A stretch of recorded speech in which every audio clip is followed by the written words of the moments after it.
சொல்றேன் கேளுங்க. இந்த அமிர்தா யார் தெரியுமா?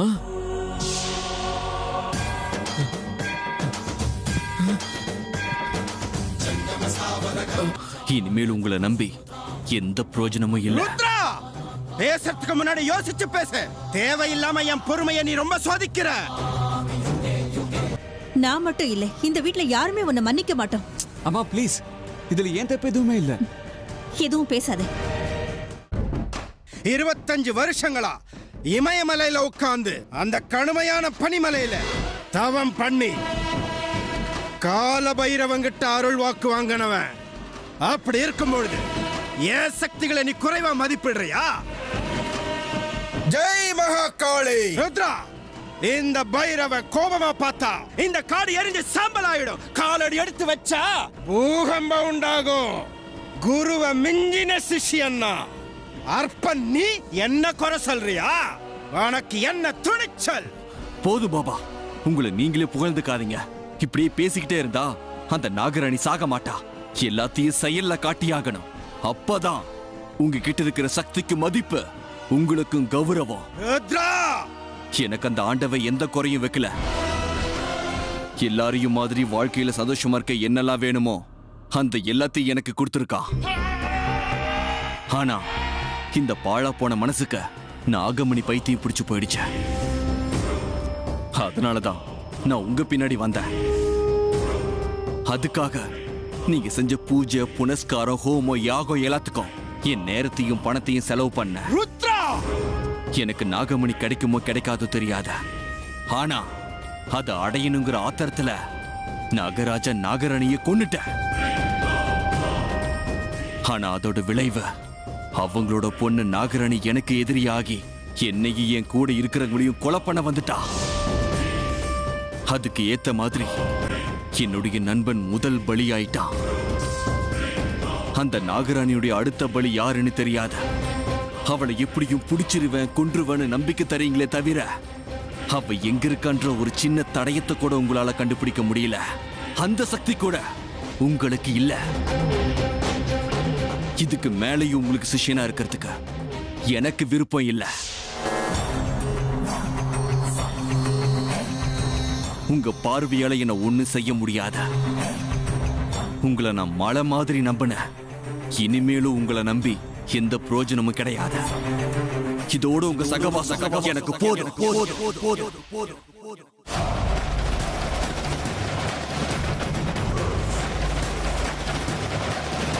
ஜெய் மகாகாளி. ருத்ரா, உன்னோட மரணத்துக்கு நீயே தேதியை அறிவிச்சிட்ட. அறிவில்லாம நீ செய்யற காரியத்தினால உனக்கு அழிவுதான் உண்டாகும்.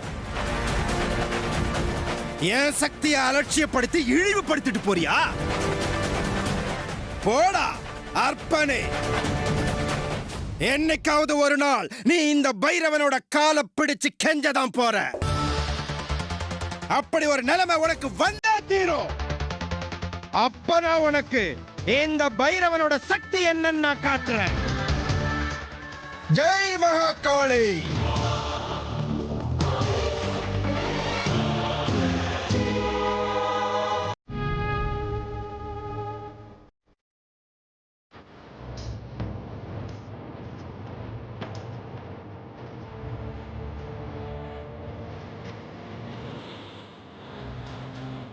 அமிர்தா, என்ன சித்தி, என் எதிரிங்க யாராவது உங்க கண்ணுக்கு தெரிஞ்சாங்களா?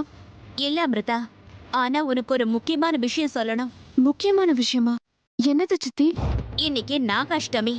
இன்னைக்கு நாக உலகத்துல எல்லா வம்சங்களையும் சேர்ந்த ராஜநாகங்க தேக தியாகம் பண்ணி வானத்துல நட்சத்திரங்களா இருக்கிற தங்களோட முன்னோர்களை நமஸ்காரம் பண்ணி அவங்க ஆசீர்வாதத்தை அடையிற நாள். அதத்தான் நான் உனக்கு ஞாபகப்படுத்துறேன்.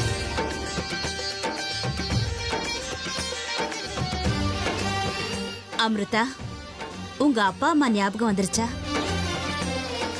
ஆமா சித்தி, அவங்கள காப்பாத்தணும்ன்ற எண்ணத்தோட தான் நான் இந்த பூலோகத்துக்கே வந்தேன். நான் வந்து இத்தனை நாள் ஆச்சு. என்னால என் லட்சியத்தை அடையவே முடியல.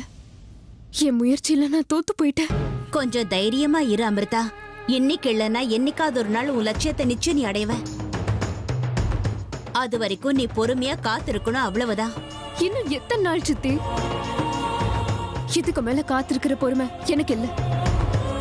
என் அப்பாவையும் அம்மாவையும் என்னால காப்பாத்த முடியல. நாகமணி எங்க இருக்கணும் கண்டுபிடிக்கல. அப்படி இருக்கும்போது நான் எப்படி என் வம்சத்து முன்னோர்களுக்கு என் முகத்தை காட்டுறது? அவங்க முன்னாடி நான் எப்படி போய் நிக்கிறது சித்தி? எனக்கு ரொம்ப அசிங்கமா இருக்கு, அவமானமா இருக்கு சித்தி. அதுக்குன்னு நீ உன் முன்னோர்கள் கிட்ட ஆசீர்வாதம் வாங்கலன்னா உன்னோட சக்திகள் எல்லாம் குறைஞ்சிடும்.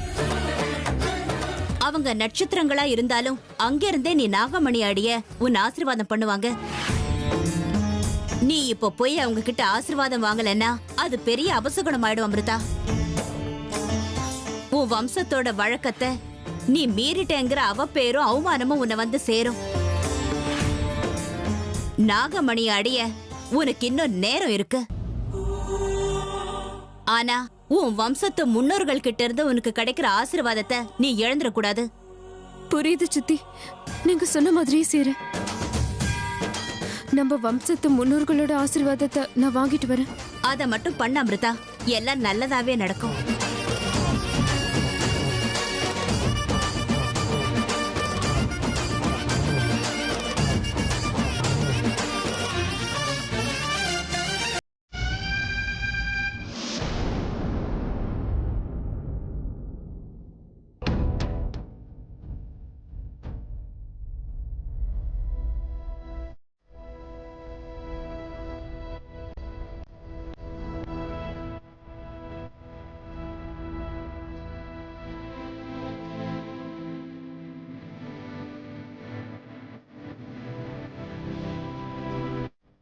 இதெல்லாம் எனக்கு ஏன் போட்டிருக்கீங்க?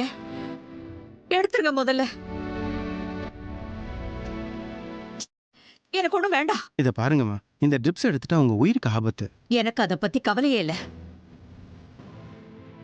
என் வார்த்தைக்கு மதிப்பில்லாதப்போ நான் உயிரோடு இருந்து என்ன பிரயோஜனம்?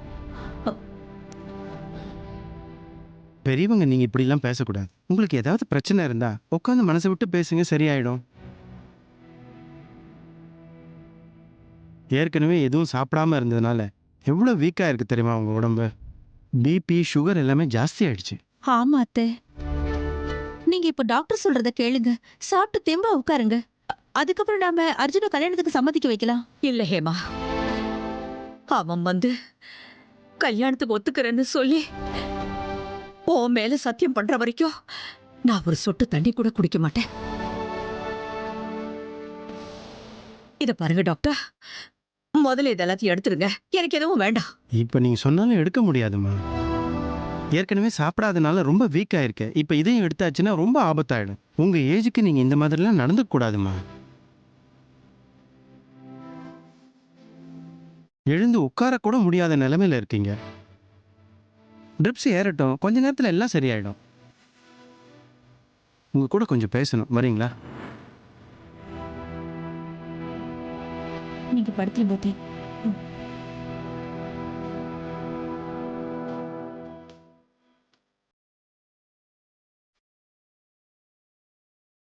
டாக்டர் சார், எங்க அத்தையோட ஆரோக்கியத்துக்கு ஏதாவது பிரச்சனை இருக்குங்களா? இப்போதைக்கு எந்த பிரச்சனையும் இல்லை. ஆனா இப்படியே சாப்பிடாம இருந்தாங்கன்னா அதுக்கப்புறம் என்னால ஒன்றும் செய்ய முடியாது. டாக்டர், என்ன சொல்றீங்க நீங்க? ஆமா, நீங்கெல்லாம் படிச்சவங்க, எஜுகேட்டட் ஃபேமிலி. எல்லாம் இருந்தும் கூட நீங்க பெரியவங்களை இப்படி பார்த்துக்காம இருந்தா எப்படி? நீங்க சொல்றது சரிதான் டாக்டர். ஆனா இதை பாருங்க, ஆனா ஆவனான்னு சாக்கு சொல்லி பிரயோஜனம் இல்லை. இன்னைக்கு சரியான நேரத்தில் கவனிச்சதுனால பழிச்சாங்க. இன்னைக்கும் இப்படி இருக்குமா? சரியான நேரத்துக்கு சாப்பிட்றாங்களான்னு கொஞ்சம் கவனிச்சுக்கோங்க, அப்புறம் சரியாயிடும். என்னங்க அத்தை இது? டாக்டர் இப்படி சொல்லிட்டு போறாரு. அர்ஜுன் கல்யாணத்துக்கு சம்மதிக்கலன்னா பாட்டிமா சாப்பிடவே மாட்டாங்களா? அப்படின்னா அர்ஜுனுக்கு என்ன கல்யாணம் பண்ணிக்கிறத தவிர வேற வழியே இல்லையா?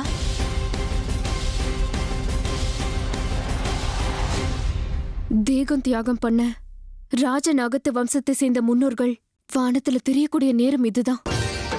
அவங்கள பார்த்து அவங்களுக்கு நமஸ்காரம் பண்ணி நான் அவங்களோட ஆசீர்வாதத்தை வாங்கணும். இந்த வேலைய என்னால இங்கிருந்தே செய்ய முடியாது.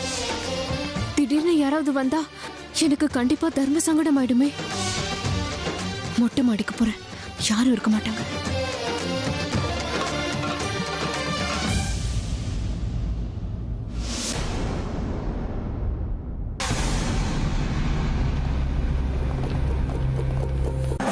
இந்த பாம்பு எப்ப பார்த்தாலும் உள்ள வெளியேன்னு போயிட்டே இருப்பாளே. என்னமோ பிளான் பண்றா. என்னவா இருக்கும்? இவளை பின்தொடர்ந்து போனா ஏதாவது ஆதாரம் கிடைக்கும். அப்புறம் இவளை மாட்டி விட்டுறலாம்.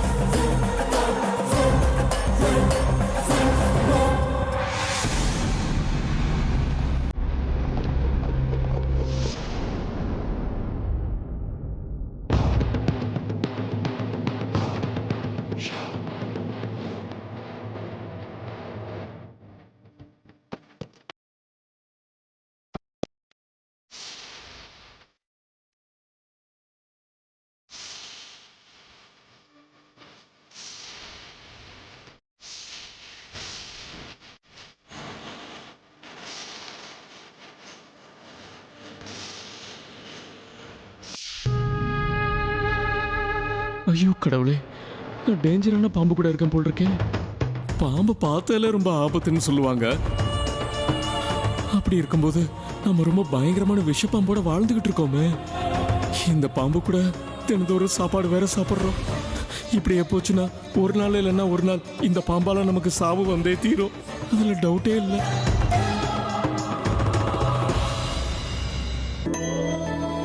ராஜநகத்து வம்சத்தை சேர்ந்தவங்க மனுஷங்க செத்தா நட்சத்திரங்கள் ஆற மாதிரி நீங்களும் நட்சத்திரங்களா இருக்கீங்கன்னு இன்னைக்கு நான் உங்களை அந்த நட்சத்திரங்களோட உருவத்துல பாத்துக்கிட்டு இருக்கேன்.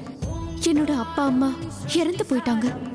ஆனா ஏதாவது அதிசயம் நடந்து எங்க அப்பாவும் அம்மாவும் எப்படியாவது உயிரோட வரணும். அம்மாவோட தேகம் எப்படியாவது என் கைக்கு வந்து சேரணும்னு நீங்க தான் எனக்கு ஆசீர்வாதம் பண்ணணும். அது மட்டும் இல்ல, எங்க வம்சத்துக்கு சேர வேண்டிய நாகமணி எனக்கு கிடைக்கிறதுக்கு நீங்க தான் வழிகாட்டணும். இதுதான் சரியான நேரம். இப்ப இதை அப்படியே போட்டோ எடுத்தா இதுவே நல்ல சாட்சியா இருக்கும். நாகமணி எங்க வம்சத்தை சேர்ந்தது. நாகலோகத்தோட பொக்கிஷம். அது என் கையில கிடைக்கணும். கூடிய சீக்கிரம் எங்க அம்மாவை நான் காப்பாத்தி எங்க அம்மாவை எடுத்துக்கிட்டு பாதாள கங்கையில இருக்கிற ஜலபாதத்துக்கு பக்கத்துல இருக்கிற சிவனோட சிரசு மேல அதை சமர்ப்பிக்கிற மாதிரி ஆசீர்வாதம் பண்ணுங்க. எங்க அப்பா அம்மாவோட சாவுக்கு நீங்க தான் நியாயம் வாங்கி கொடுக்கணும். இது உங்க வம்சத்தை சேர்ந்த இந்த நாகராணியோட வேண்டுகோள்.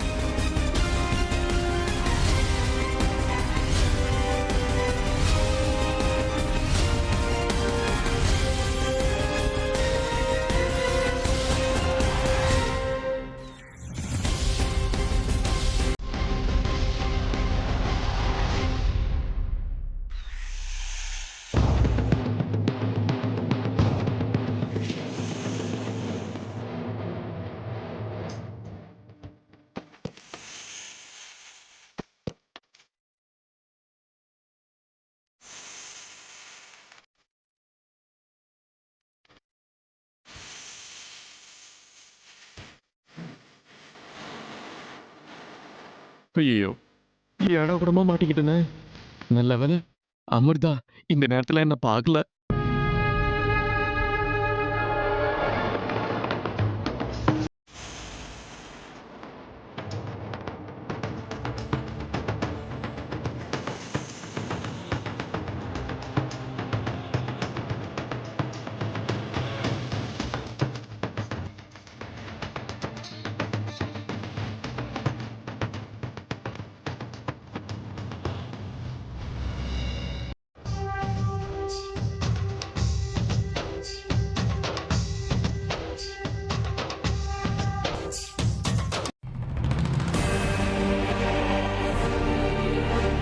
நீ மனுஷி இல்ல பாம்புன்னு விக்ரம் சரோஜா கிட்ட சொல்ல போனா என் நாக்கே நீ அடக்குறியா?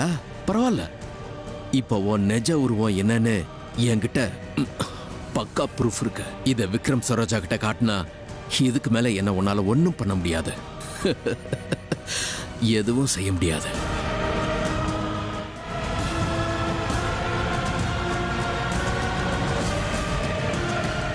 விக்ரம், விக்ரம், சரோஜா, நீங்க பொண்ணா நினைக்கிற அமிர்தா சாதாரண பொண்ணு இல்லைன்னு எத்தனை தடவை சொல்லியிருக்கேன். ஆனா நீங்க என் பேச்ச கேட்கல. மாமா நீங்க என்ன மாமா சொல்றீங்க? நீங்க எப்போ அப்படி சொன்னீங்க? சொல்லணும்னு இருந்தேன், ஆனா அவதான் என்ன சொல்லவே விடலையே. இப்ப நான் காட்ட போற ப்ரூஃப பாத்தீங்கன்னா அப்படியே ஷாக் ஆயிடுவீங்க. அப்பதான் அவளோட சுயரூபம் என்னன்னு உங்களுக்கும் தெரிய வரும். சித்தப்பா நீங்க என்ன சொல்றீங்க? ஏன் சும்மா சும்மா அமிர்தா மேல பழி போட்டுக்கிட்டே இருக்கீங்க? அவ மேல உங்களுக்கு ஏன் இவ்வளவு வெறுப்பு? தேவையில்லாம அவளை பத்தி எதுவும் பேச வேண்டாம். என் பொண்ணு அப்பாவி. ஆமாப்பா, அவ ஒரு அப்பாவி. நாங்கெல்லாம் பயங்கரமான கேடிங்கல்ல. இப்ப நான் காட்ட போற சாட்சிய பாத்தீங்கன்னா அவ அப்பாவியா இல்ல விஷப்பாம்பான்னு உங்களுக்கே தெரியும். என்ன ப்ரூஃப் இருக்கு உங்ககிட்ட? என் பொண்ணு கெட்டவான்னு எப்படி சொல்றீங்க? ப்ரூஃப காட்டுங்க. இங்க பார், உன் பொண்ணோட விஸ்வரூப தரிசனத்தை நீயே பாரு.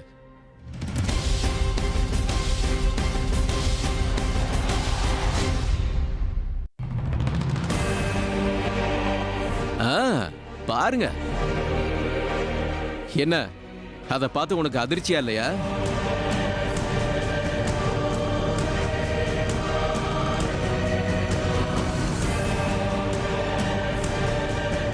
மாமா இதுல என்ன இருக்குன்னு நீங்களே கொஞ்சம் பாருங்க.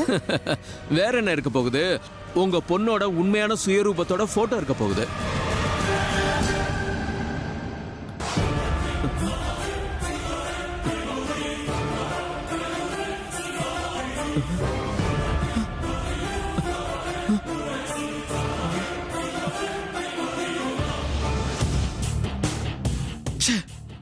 என்ன இப்படி ஆகி போச்சு? பேக் கேமராவை ஆன் பண்றதை விட்டுட்டு பயத்துல ஃப்ரண்ட் கேமராவை ஆன் பண்ணி வச்சிருக்கனே.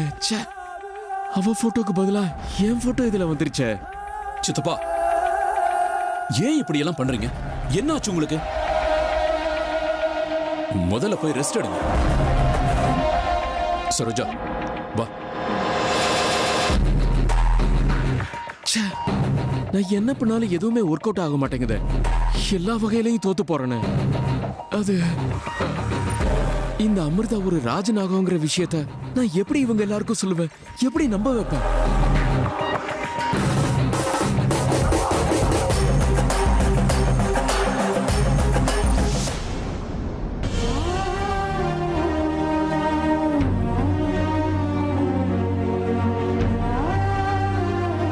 இப்போ என்னடா கருணா பண்றது? உங்க பாட்டி இவ்வளவு பிடிவாதமா இருக்காங்க. ஆனா இந்த அர்ஜுன் கல்யாணத்துக்கு ஒத்துக்கவே மாட்டேங்கிறான். டாக்டர் என்னடானா இப்படியே உங்க பாட்டி உண்ணாவிரதம் இருந்தாங்கன்னா அது அவங்க உயிருக்கே ஆபத்தாயிடும்னு சொல்லிட்டு போயிட்டாரு. இதையெல்லாம் நான் எப்படி அர்ஜுனுக்கு புரிய வைக்கிறதுன்னு எனக்கு ஒண்ணுமே புரியலடா. நீ வேணும்னா உன் தம்பி கிட்ட ஒரு வாட்டி பேசி பாருடா. ஆமா, நான் ஏற்கனவே 2-3 தடவை அர்ஜுன் கிட்ட பேசிட்டேன். ஆனா நான் என்ன சொன்னாலும் என்ன பேசினாலும் கொஞ்சம் கூட சீரியஸாவே எடுத்துக்க மாட்டேங்கிறான். நான் என்ன சொன்னாலும் அதை விளையாட்டா தான் பாக்குறான். அதையும் மீறி நான் அவகிட்ட சீரியஸா பேசினா ஏதாவது சாக்கு போக்கு சொல்லி என்னைய அவன் பக்கம் இழுத்துக்க பாக்குறான்.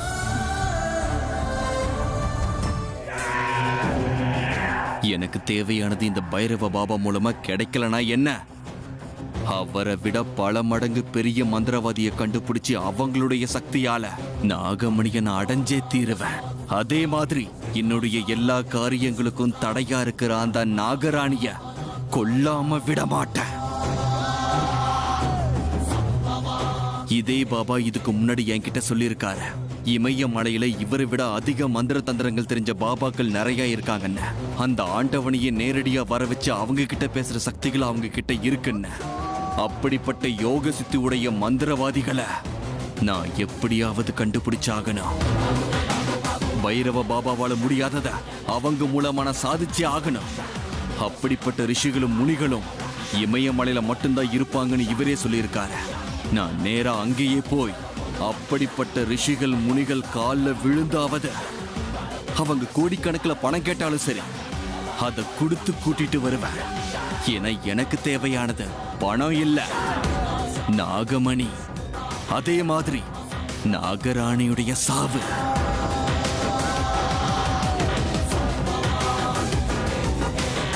என்ன சொன்னீங்க பாபா? எங்க போனாலும் திரும்பவும் வந்து உங்க கால்ல விழுவேன்னு சொன்னீங்கல்ல? அதுக்கு வாய்ப்பே இல்ல. என்ன ஆனாலும் சரி, நான் உங்க காலடியில வந்து விழமாட்டேன். எனக்கு நாகமணி கிடைக்கிறதுக்கு உதவக்கூடிய மந்திரவாதி நீங்க இல்ல. அந்த சக்தியும் உங்ககிட்ட இல்ல. இவ்வளவு வருஷமா உங்களை நம்பி நான் ஏமாந்து போயிட்டேன். இதுக்கு மேலேயும் நான் ஏமாற மாட்டேன். நான் அந்த நாகமணி அடையறதுக்கு எனக்கு உதவி செய்யக்கூடிய சரியான குரு எனக்கு கிடைக்கிற வரைக்கும் நான் இமயமலையை விட்டு வரமாட்டேன். அந்த மாதிரி குருவை கூட்டிட்டு வந்ததுக்கு அப்புறம் தான் நான் இந்த மண்ணிலேயே காலை வைப்பேன். ஏன் நாகராணி, இதுக்கு மேல உன் ஆட்டம் எதுவும் செல்லாத. உன்னுடைய சாவுக்கு நாள் குறிக்கத்தான் நான் போறேன்.